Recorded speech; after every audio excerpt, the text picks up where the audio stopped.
Three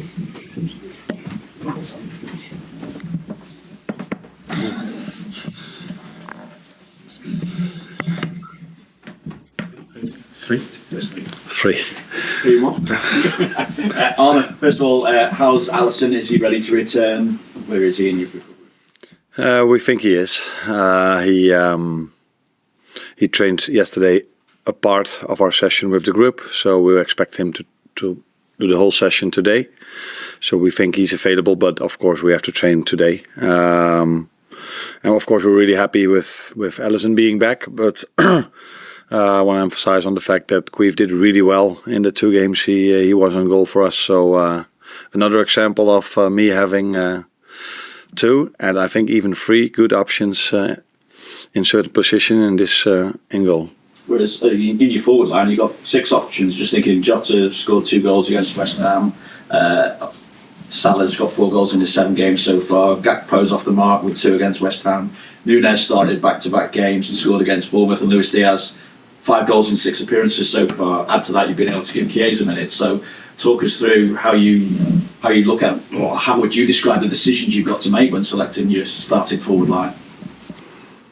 For me, it says 2 things. It says, one, that these players have a lot of quality. And second of all, it says that the team is always creating chances for the players that we are selecting for that game. Because if we play Cody or if we play Lucio, the team is just creating chances for these individuals. And because they have so much quality, they can make this, promote this to assists or goals. So, yeah, that's what it says to me. Also, it's just, I need to follow up on that just because it's showing that they're sharp as well, whether they've been out of the side, they're coming in and producing. How are you able to maintain that sharpness when they're not necessarily getting, the maximum amount of minutes? Yeah, that's the positive thing about playing so many games, that these players will always play a lot of games. And I think they understand that they can't play every game unless it's absolutely necessary. To keep them fit and sharp and to keep them ready to perform like they do. So as long as they accept the situation as it is, and that's what they're doing at the moment, because they have good numbers, and I see them smile a lot as well, then it's a very positive thing for us, and that's also one of my things on my job. I have to keep them alert and happy in the position they are in. I think I know the answer to this as well, but with regards to contract situations, obviously there's further talk of Trent being offered a new contract, continues to be linked with Real Madrid. How disappointed would you be if you only got to work with Trent and or Virgil or Mo for just 1 year? Because I'm guessing you're not going to bring us up to date on what the contract situation is at the moment. No, and you are just trying to find another way of asking me. I'm very happy that these 3 players are in my team at the moment, and there are a lot of games to be played in this season, and especially also in the upcoming week and weeks. So I'm really happy that I can select them, and let's see what the future brings. Continuing on with that theme of the depth of the squad, Curtis Jones obviously impressing in midweek as well, particularly after the change of position, when it's so necessary in this busy period that you've already spoken about. How impressed are you with this inherited squad's willingness to learn, adapt on the job, on the go? I think I've said it on many occasions already that I'm really happy with the squad I inherited, not only because of their quality, but maybe even more about the culture that Jurgen left behind. So all these players are team players, so they accept their role even if they are not playing. And they always want to work hard for the team first. And it's been a privilege to inherit a squad like I inherited from Jurgen. Wolves, obviously the opposition, struggling to get off the mark this season, just 1 point from their 5 games. What do you expect from them this weekend? I don't think it represents the way they played, and they had a very tough fixture list in the first 5 games. I think they played Arsenal away, Newcastle away, Villa away, Chelsea at home. So yeah, that's a more difficult schedule than we had, for example. So you always have to take this into account, and of course, I had to watch a few games of them because we play them tomorrow, and I can see that even the games were very tight and they deserved more than they got a few times. So I think they will be fine during the season. Hopefully not tomorrow, but they will be fine in the end of the season. Mike? Hi there, Arne. More encouraging signs this week with the victories against Bournemouth and West Ham. But in both games, you gave up quite a lot of chances through the opposition.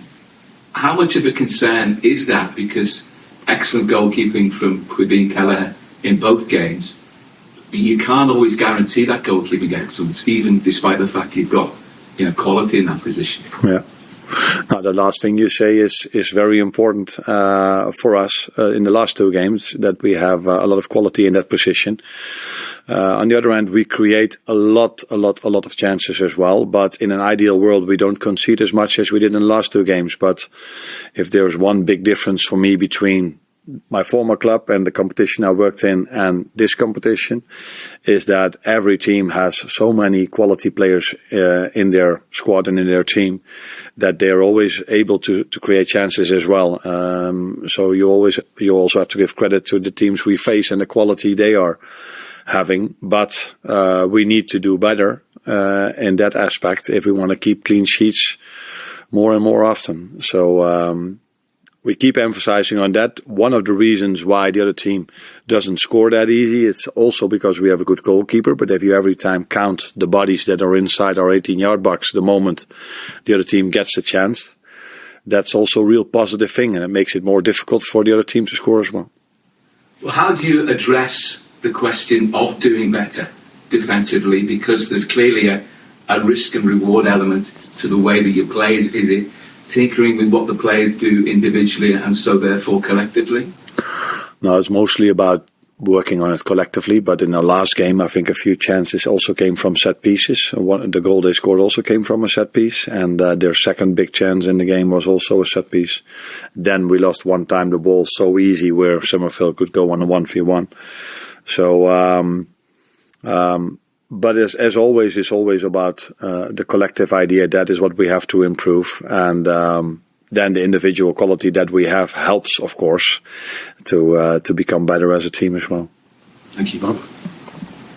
Arne, I was interested to read in your programme notes midweek that you kind of challenging the players to show you how they react to certain situations. Interested to know maybe if there's anything particular that you've learned in the last week or so that maybe you weren't aware of before, or anything that stood out in particular?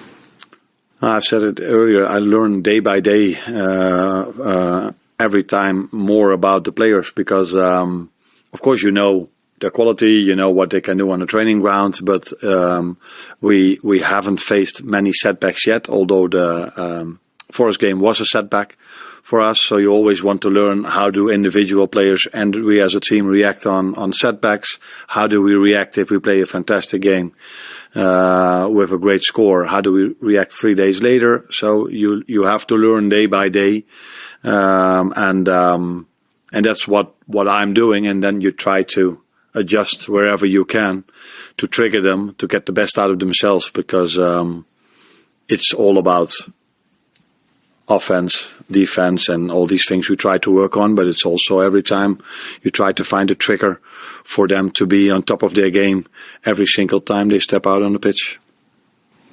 Tom? I know you've spoken generally about the depth of the forward line. Can I just ask you about Luis Diaz? 5 goals this season already, and I think that's probably an area that's improved him personally since last season, where he was maybe getting in additions, not getting the goals. What's changed with him, do you think? Oh, that's difficult for me to judge because I wasn't here, of course, last season. It's still a small sample size where we are talking about, and I said before also when it comes to us winning quite a lot of games that till now we've faced almost all the team we faced are on the bottom league of the table, is the way you say it, where of course we expect United to be on top of the table in the end of the, maybe not on top, but in the top of the table in the end of the season. So there's still a lot for us to prove. Maybe the fixture list helped us by this amount of goals the forward scored. And let's see if we can keep scoring so many goals if the fixture list is getting harder and harder, starting tomorrow in a difficult away game against Wolves. Have you done anything specific with him in terms of improving his output for goal? No, I don't think so. Not particularly with him. Yeah, we train on a daily basis, trying to get them as most as we can in certain situations, and then help them in the best possible way where to position themselves and how to what to do in certain situations. But it's mainly also in this last third of the pitch, the quality of the player and the finishing he has, and I think he always had this. And I wasn't even that aware of the fact that how many goals did he score last season? 8. Okay. For me, he was someone who could score a goal, and 8 is for his quality, not of his standards, I would say. But did he play a lot? Did he play every game? Yeah. Okay. So then I think he just comes back to his normal situation. Maybe he was a bit unlucky last season, but a player of his quality will always score a lot of goals in every season.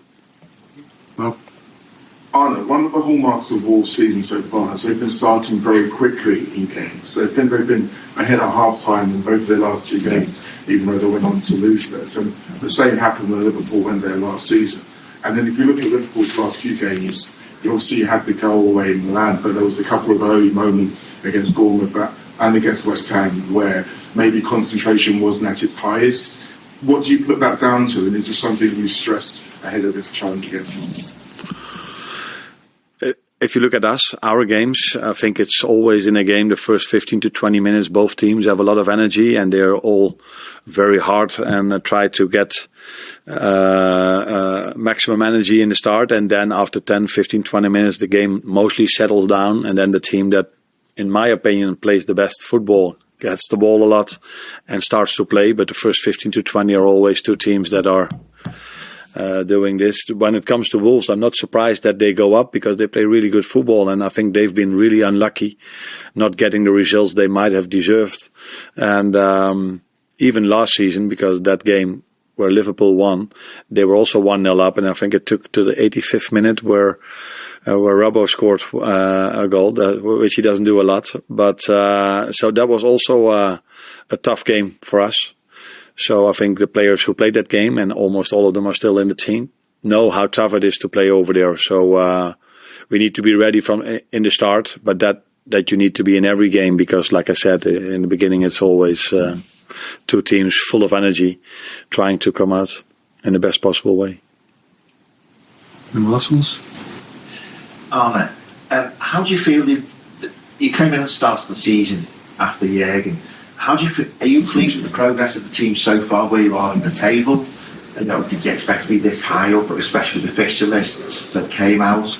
And can the players keep this going for the entire season? I think it's been a positive start, with a small disappointment of us losing at home against Nottingham Forest. I think every home game you lose is a disappointment, especially if it's not against the team that's competing for a top 4 position. Although you never know what Nottingham Forest is going to do this season, but that was definitely a disappointment. But overall, it's been a good start, not a perfect one, because then we would have won.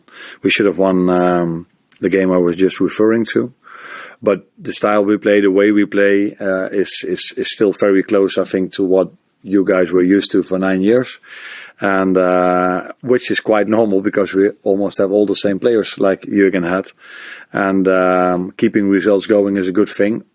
Again, I have to mention about that the fixture list has been good to us, although you never know, maybe in 17 or 18 games these teams that are now on the bottom side of the table maybe go up in the upcoming weeks or months. So it's been a good start, but not a perfect one. I'll do it later next time. You're welcome.